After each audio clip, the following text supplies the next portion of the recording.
Third number पे जो हमारे पास इंपॉर्टेंट आर्टिफैक्ट है वो है केमिकल शिफ्ट आर्टिफैक्ट। ठीक है, हमारे पास H2O के प्रोटॉन्स होते हैं एंड फेट्स के प्रोटॉन्स होते हैं। इनकी हमारे पास प्रिसिजनल फ्रीक्वेंसी दोनों की डिफरेंट होती है। ठीक है, क्योंकि वाटर का साइज हमारे पास लाइट छोटा है और ये हमारे पास लाइटर मॉलिक्यूल्स है, तो इनकी फ्रीक्वेंसी हमारे पास क्या होगी, ज़्यादा होगी, प्रिसिजन जो है फास्ट हो रही होती है। जबकि फेट्स जो है ना, ये हमारे पास लार्ज मॉलिक्यूल है, हैवी वेट है, तो इनकी फ्रीक्वेंसी हमारे पास कम हो रही होगी। ठीक है, अब इनके दरमियान जो डिफरेंस, प्रिसिजनल फ्रीक्वेंसी का डिफरेंस हम चेक करते हैं, उनको हम केमिकल शिफ्ट कहते हैं।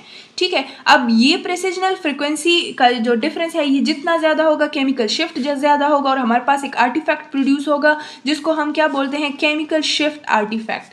ठीक है, अब केमिकल शिफ्ट आर्टिफैक्ट का जो यूनिट है ना, वो हमारे पास है ppm। नॉर्मली अगर हम देखें 1.5 टेस्ला पे हमारे पास जो केमिकल शिफ्ट होता है ना, वो होता है 3.5 ppm। ठीक है, इम्पोर्टेंट MCQ है। 3.5 ppm जो है ये 1.5 टेस्ला पे हमारे पास एग्जिस्ट करता है between the water and fats. ठीक है, अब क्या होता है कि हमारे पास जो वाटर है ना, उनकी अपनी फ्रीक्वेंसी होगी और जो फेट्स है इनकी अपनी फ्रीक्वेंसी होगी। अब इनके दरमियान जो फ्रीक्वेंसी डिफरेंस है वो 220 हर्ट्ज है। ठीक है, मतलब इसको हम एक तरह से केमिकल शिफ्ट बोल सकते हैं on the basis of frequency, on the basis of hertz. ठीक है, अब इस कॉन्सेप्ट को हम किधर यूज़ करते हैं, हम इसको यूज़ करते हैं स्पेक्ट्रोस्कोपी है। इनके ड्रॉबैक्स भी हैं और इनके एडवांटेजेस भी है केमिकल शिफ्ट आर्टिफैक्ट के। एडवांटेज केमिकल शिफ्ट आर्टिफैक्ट का क्या है कि ये हमारे पास स्पेक्ट्रोस्कोपी में यूज़ होता है। स्पेक्ट्रोस्कोपी हमने कहा था कि फॉर एग्जांपल हम एक ट्यूमर को चेक कर रहे हैं, उसकी नेचर को, टाइप को, तो वहाँ पे हम क्या करते हैं, स्पेक्ट लगाते हैं ताकि मॉलिक्यूलर लेवल पे हम स्टडी करें या स्ट्रक्चरल स्टडी हम करें। ठीक है, तो वहाँ पे हमारे पास chemical shift artifact best imaging provide करता है। जबकि जो इसका वो है ना, ड्रॉबैक है ना, वो ये है कि ये हमारे पास क्या करता है, इमेज ब्लरिंग कास्ट करता है, आर्टिफैक्ट प्रोड्यूस करता है। ठीक है, दूसरा इसमें जो है ना, हमारे पास 2 टाइप्स ऑफ आर्टिफैक्ट आते हैं। नंबर फर्स्ट हम जो इस वीडियो में डिस्कस करेंगे वो है हमारे पास केमिकल शिफ्ट मिस रजिस्ट्रेशन। ठीक है, मिस रजिस्ट्रेशन। अब हम क्या कहते हैं, फॉर एग्जांपल हम किसी भी स्पेस का के स्पेस का को बैंडविड्थ प्रोवाइड करते हैं। बैंडविड्थ किसे कहते हैं, फ्रीक्वेंसी को कहते हैं, फ्रीक्वेंसी की रेंज को कहते हैं। ठीक है, कितनी फ्रीक्वेंसी हमने जो है ना यहाँ पे के स्पेस पे जो है अप्लाई करनी है और यहाँ पे हमने डेटा बनाना है। ठीक है, in the form of encoding, phase encoding and frequency encoding axis. For example आपके पास बैंडविड्थ है -16,000 हर्ट्ज से लेके +16,000 हर्ट्ज तक। ठीक है, तो इनके दरमियान हमारे पास अब रेंज कितना हुआ, 32,000 हर्ट्ज हो गया। ठीक है, अब हम कहते हैं कि इन फ्रीक्वेंसीज, अगर हमने इतना बैंडविड्थ दिया है तो इतने बैंडविड्थ में जितनी फ्रीक्वेंसी आ रही है, इन फ्रीक्वेंसी को हमने अप्लाई करना है यहाँ पे। ठीक है, और यहाँ पे हमारे पास क्या होते हैं, पिक्सल्स होते हैं ना। अब हमने देखना है कि हमारे पास ये frequency in the form of data store होगा ऑन ईच पिक्सल। ठीक है, अब फॉर एग्जाम्पल आप ले लो 256 मैट्रिक्स साइज ले लो। ठीक है, मैट्रिक्स साइज आप 256 लेते हो तो मतलब 256 आपके पास पिक्सल्स आ गए। ठीक है, अब आप देखते हो कि एक पिक्सल पे आपके पास कितनी फ्रीक्वेंसी, सारे पिक्सल्स को क्या होगी, 32,000 हर्ट्ज फ्रीक्वेंसी चली गई, लेकिन एक पिक्सल पे आपके पास कितनी फ्रीक्वेंसी आ रही है। ठीक है, कितना डेटा स्टोर हो रहा है, तो 32,000 हर्ट्ज को आप क्या करते हो, डिवाइड करते हो 256 पिक्सल पे। ठीक है, तो आपके पास क्या आ जाता है, 125 हर्ट्ज पर पिक्सल। ठीक है, अब एक पिक्सल पे कितनी हर्ट्ज की फ्रीक्वेंसी स्टोर हो रही है, 125 हर्ट्ज की। ठीक है, तो ये इसका बेसिक कॉन्सेप्ट है।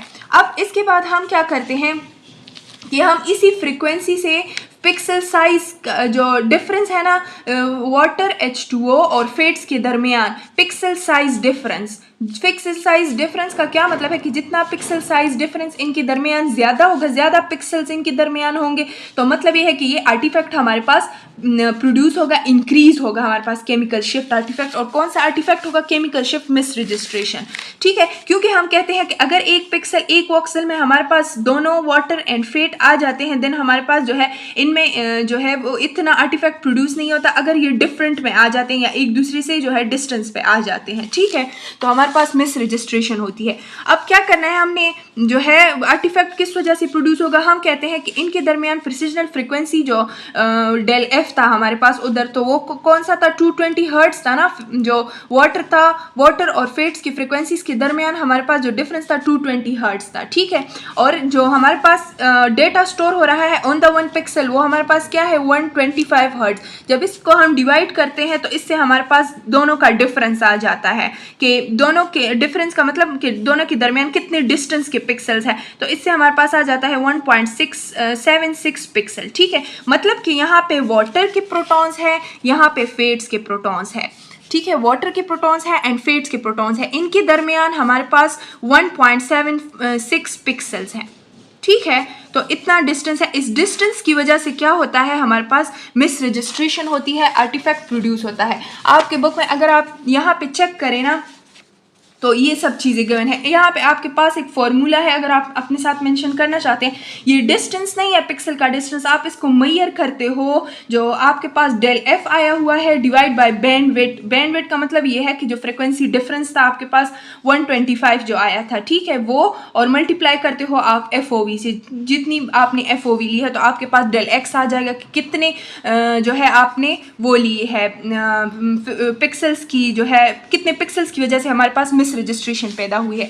अगर आप इसकी एक्सिस पे बात करें तो फ्रीक्वेंसी इनकोडिंग एक्सिस पे आपके पास सिर्फ ये प्रोड्यूस होगी। अगर आप आर्टिफैक्ट को, इमेज की फॉर्मेशन को बात करें फॉर एग्जांपल ये आपके पास स्कल है, ये इसका एक साइड डार्क नजर आएगा और ये इसका जो है ना ब्राइट नजर आएगा। ये आपके पास एक आर्टिफैक्ट जो है ना इसका आइडेंटिफिकेशन है कि कौन सा आर्टिफैक्ट है, केमिकल शिफ्ट मिस रजिस्ट्रेशन का आर्टिफैक्ट है।